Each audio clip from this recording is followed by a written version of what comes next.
A desperate mother crosses a desert with her child strapped to her back. Her feet are bleeding and her baby is sick. She's not carrying drugs. She's not a part of a cartel. She's just running from poverty, from violence, and from a system that chewed her family up and spat them out.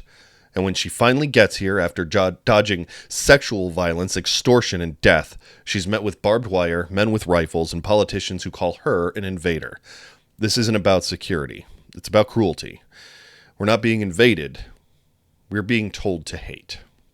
Salutations, fellow nerds. Today is still May 7, 2025, and I was watching one of my favorite contemporary media hosts, Abby Phillip, alongside her regular guest, the smirkin' merkin himself, Scott Jennings.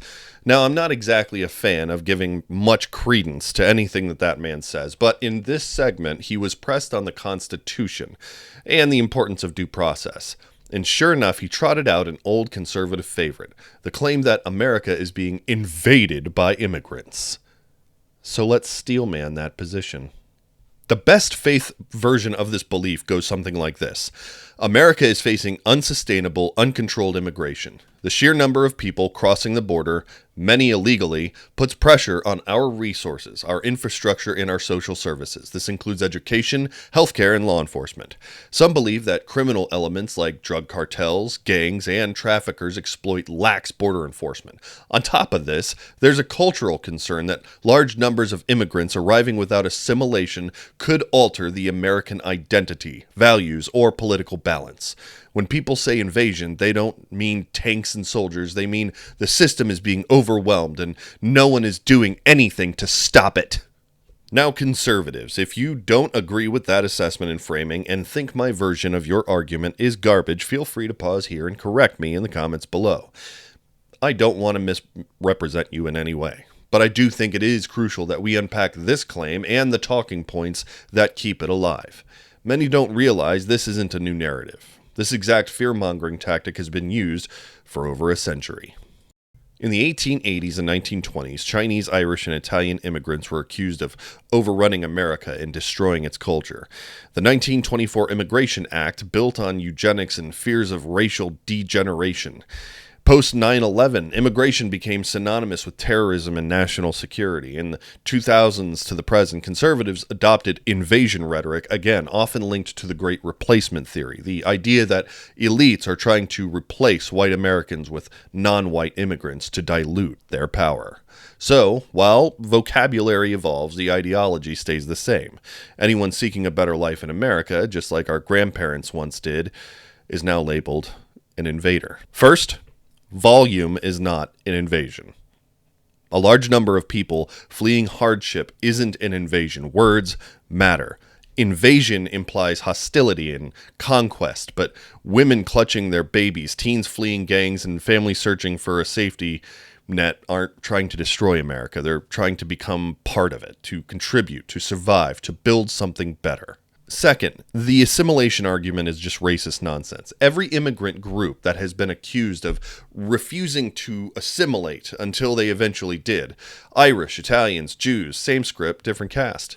The truth is, America's greatest strength is its diversity. From bodegas in Brooklyn to taco trucks in Dallas, from mosques in Detroit to temples in LA, that mix is what makes America American. If you can't see the magic in that, maybe it's not the immigrants who need to assimilate. Third, the system is overwhelmed because we've deliberately broken it. Decades of bipartisan failure, underfunded immigration courts, politicized enforcement, and privatized detention created the current chaos. If we put half as much effort into processing and integration as we do into surveillance and incarceration, we could build a modern Ellis Island at the southern border, but that's not the goal. Politicians don't want a working system. They want a crisis that they can campaign on. Fourth, crime and culture fears don't hold water. Statistically, immigrants, including undocumented ones, commit fewer crimes than native-born citizens. And as for the bad hombres narrative, think it through. If you snuck into a movie and didn't have a ticket, would your first move be to stand up and just start screaming? No, you'd sit quietly and avoid attention. The logic just doesn't hold. Fifth, the myth that immigrants don't pay taxes is just that, a myth. I've worked in healthcare. I've seen the paperwork. If there's one thing government programs require, it's a social security number. And undocumented immigrants don't have one. That means no Social Security, no Medicare, no unemployment, and no stimulus checks. But here's what they do have. ITINs, individual taxpayer identification numbers. That's how undocumented immigrants pay income taxes, and they still pay sales tax, gas tax, and property tax through rent. They contribute billions into a system that they'll never benefit from. That's not freeloading. That's a country exploiting its labor force and refusing to acknowledge them. This rhetoric, this invasion myth, it isn't harmless. It's propaganda, and it's destroying lives. There's no benefit to the average American in scapegoating immigrants. Most undocumented people didn't sneak across a river. They overstayed a visa. And most of those crossing the border are fleeing violence and unrest in countries destabilized by decades of U.S. interventionism, coups, and trade policy. There's a cost to dehumanization. Families are being torn apart. Children are being deported with cancer, and politicians are pushing cruelty because compassion has become politically inconvenient. We don't have a border crisis, we have a decency crisis. And it's time to end this sick game of scapegoating some of our hardest working community members. Anyways, if you enjoyed the content, make sure to consider liking and subscribing. I really appreciate the support, and every single day I see this channel grow. So thank you. Y'all come back now. You hear?